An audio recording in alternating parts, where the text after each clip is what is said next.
따라서 따른 다음에 다시 돌려. 아까보다 더 빠르게 돌리면 또 분리가 되겠죠. 그럼 핵 나오고, 물론 이제 일부 책에서는 얘랑 얘랑 함께 두기도 하는데, 그러면 또 상징을 또 돌려. 따라서 또 돌려. 그래서 세포 소기관을 나눌 수 있죠. 분리할 수 있죠. 그래서 이러한 방법을 원심분획법 또는 세포분획법이라고 하죠. 그래서 한꺼번에 나타내면 아래쪽에 세포벽, 물론 이제 아까 적당히 깼으면 세포벽이 큰 게 있을 거고, 많이 돌렸으면 좀 작은 게 있을 거고, 이제 교재마다 약간 다를 수 있는데 세포벽과 핵이 함께 올 수도 있고, 뭐 핵이 더 위에 있을 수도 있고. 자, 그 다음에 식물세포니까 엽록체가 오게 되고, 그 다음에 미토콘드리아 오게 되고, 미토콘드리아 맞지? 그리고 리보솜과 소포체가 오게 되고, 그리고 나머지 세포액이 오겠죠. 나머지 세포액이라고 할게요. 자, 이거는 식물세포고, 그럼 이제 동물세포 물어보면 이 중에서 동물세포에 없는 거 빼버리면 되겠죠. 이렇게 순서 기억하셔야 되고, 그래서 9번 식물세포를 원심분리기로 분해했을 때 먼저 분해되는 것부터 핵과 세포 조각, 엽록체, 미토콘드리아, 리보솜과 소포체. 10번 광합성과 호흡과정, 세포 분열 등을 연구하는 데 가장 적합한 연구 방법은, 자, 거기 세포분해법 설명했고, 조직배양법은 말 그대로 세포나 조직을 무균 상태에서 배양하는 겁니다.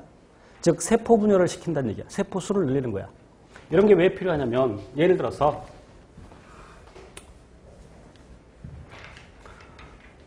어떤 항생제를 개발하고 그 항생제가 그 특정 세균에게 세균을 죽일 수 있는지 없는지 알아보기 위해서 이제 세포수를 늘려놓겠죠. 그래서 여기다가 이제 뭐 항생제 A라고 합시다. 항생제 A 넣어주고 안 넣어주고 여기 이제 세균을 배양하는 거죠. 그죠? 무균 상태에서 이거를 조직배양법이라고 합니다. 물론 이제 뒤에 구체적으로 배울 텐데 생명공학 기술에 배울 텐데 식물의 경우에 조직배양을 통해서 식물 복제도 할 수 있죠. 그래서 조직배양법은 중요한 것은 무균 상태에서 똑같은 종류의 세포를 늘리는 거야. 예를 들어서 암세포를 연구하는데 헬라라는 이름을 가진 여성이 있었습니다. 이 여성이 암 걸렸죠. 그래서 그 암세포, 헬라라는 그 사람에서 떼어낸 암세포를 지금도 여러 연구소에서 쓰고 있죠. 그럼 내가 헬라 세포를 얻었어. 내가 암세포 연구하려고. 그런데 어찌어찌 하다가 잘못해서 모두 다 죽어버리면 또 가서 얻어야 되는 불편함이 있으니까 세포 분열을 무균 상태에서 시켜서 늘려놓는 거죠. 조직배양. 자기방사법은 방사성 동위원소를 이용해서, 이미 앞에서 방사성 동위원소 얘기했죠. 방사성 동위원소는 핵이 불안정해서 쉽게 붕괴되면서 방사선 내놓고 그 방사선의 X선 촬영을 통해서 확인이 가능하죠. 그래서 물질을 추적할 때 자기방사법을 이용한다. 그래서 광합성과 호흡과정, 예를 들어서 광합성에서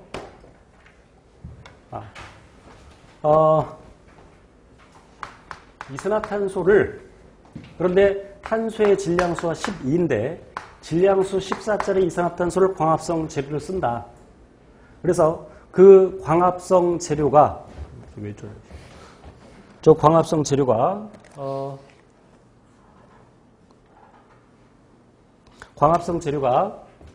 이산화탄소인데 결국 포당을 만드는데 이산화탄소가 한 단계를 통해서 포당 만드는 것이 아니라 여러 단계를 통해서 소위 켈빈 회로를 통해서, 그럼 켈빈 회로를 통해서 나중에 구체적으로 보겠지만 이산화탄소가 이렇게 들어가서 그냥 보기만 하세요. RUBP라는 물질과 결합해서 3PG가 만들어지고 3PG가 DPGA 되고 나중에 구체적으로 다시 설명할 겁니다. 윤석이 G3P 되고 그리고 이렇게 해서 RUMP 되고 다시 돌아오고 여기서 떨어나가서 포당 만들고 배울 텐데, 그럼 이 회로를 어떻게 알아내느냐?